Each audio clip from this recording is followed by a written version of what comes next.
Hi photographers, we are back here in the follow-up video that you should be um, doing after you complete the black and white photo edit video. So again, this is part of the still life unit, and before I start this I do want to put a little asterisk next to this video. So spot color, selective color can be seen as kind of gimmicky. Gimmicky means it's kind of overused, it's a little cliche, but you know what?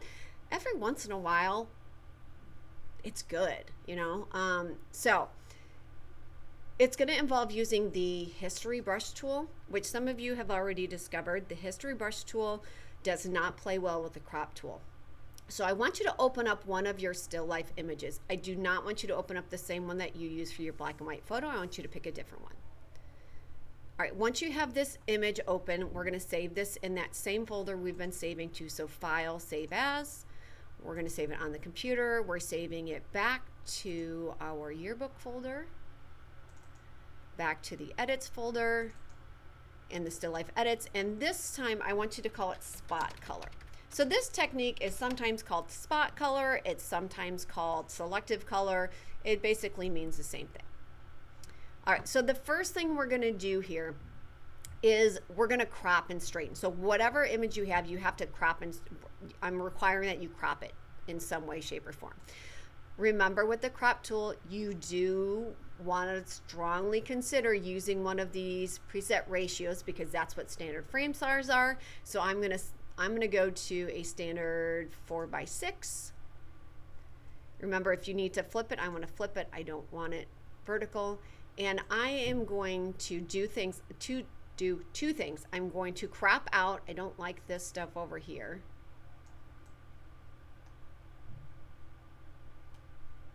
You know what? Maybe I am going to go vertical.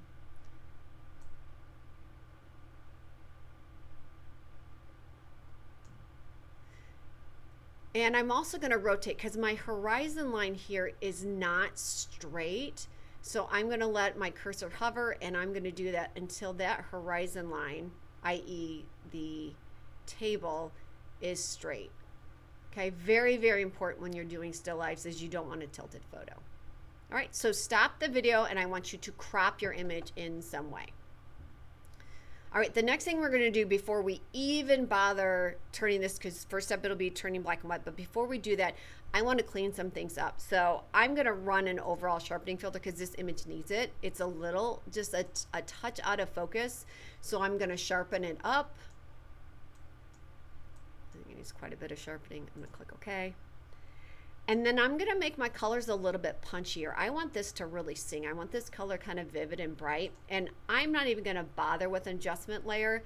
I'm just going to do straight up with the adjustments. If you want to do it as an adjustment layer, it's just an extra step in your layers panel. Yeah, maybe I'll do it this way. I'll do it the right way. I won't do it the lazy way. So I'm going to click on here. I want to make my colors just a little bit more saturated, so I'm going to do hue and saturation. I'm going to up, and I'm specifically looking at the bottles, the green in the bottles. So I'm going to look specifically at this one. I'm just going to make my colors just a little bit more saturated, not crazy. I don't want to make it crazy. And then if you want to change the hue at all, you can do that. So I'm going to go to my color balance, because I want to make this just a touch greener.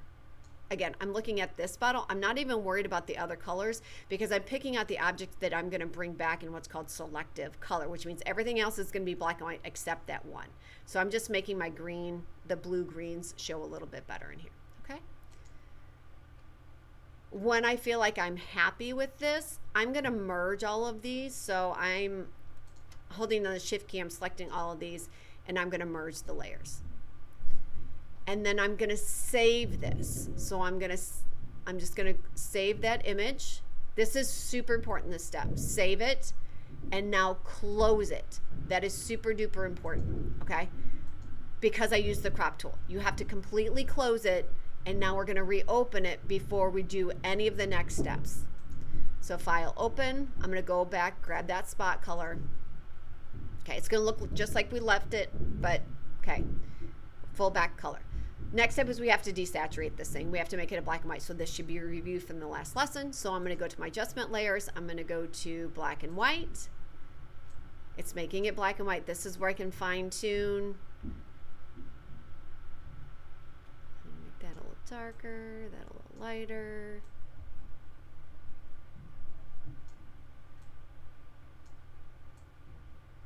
However you want to do it. Okay, I'm making it more black and white.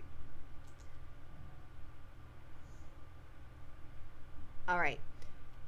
When you're happy with that, and again, you want to make sure you're completely happy with it, we're going to merge this down. Don't worry about doing, you can, if you want to, do the dodge and the burn tool before you do the selective color. I like to do it after. Okay, so I'm going to merge this down, made it black and white.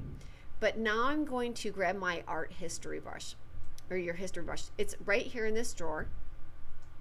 Looks like this, got a little paintbrush with a swish. You do want a slightly soft edge brush,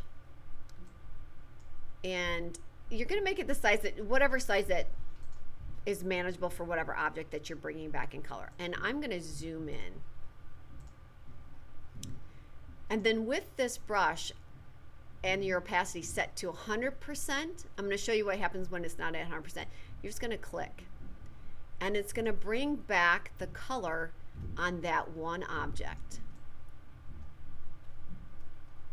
Okay, so go ahead and stop my video, and with the history brush tool, bring back the color. All right, welcome back. So as you can see, I brought my bottle back into full color. Now you might be thinking to yourself, why did it make it so bright? Like, it changed the color, made it even brighter. And no, it didn't. It just, the colors look even more saturated because everything else is black and white. So let me show you. So that bottle looks really, really green. But if I go back up to open, that is how green it was. It really was that green. You just notice it more because you've desaturated everything. Okay.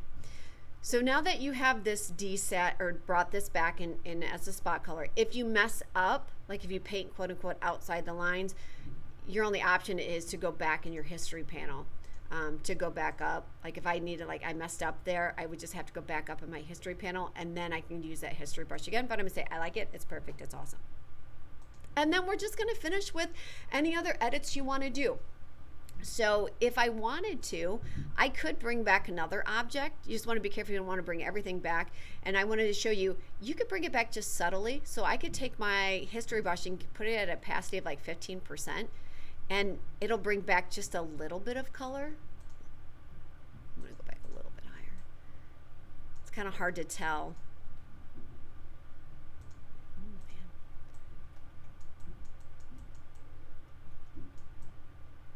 It'll bring it back just a little bit of those color tones.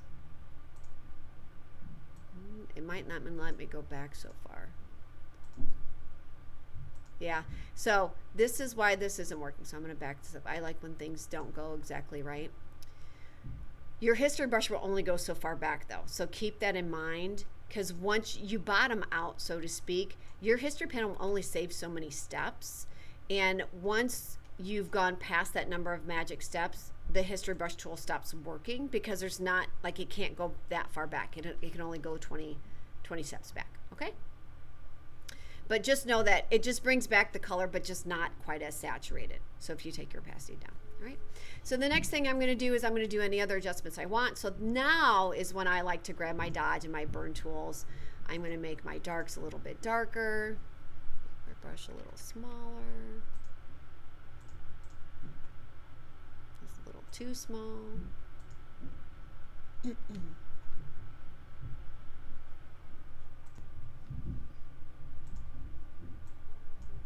right, so you can see just making my darks a little darker. So I'm going to do all those things that I would have done with the black and white photo. Maybe I'll make my midtones a little darker in the background, just to make things look like they're going back a little bit further. So whatever you want to do to just clean that up. I can even do it in here, like on the image that's in color, or the object that's in color. Make it a little bit punchier, grab my dodge. I'm just going to make my highlights a little bit brighter. Whoa, that was way too bright.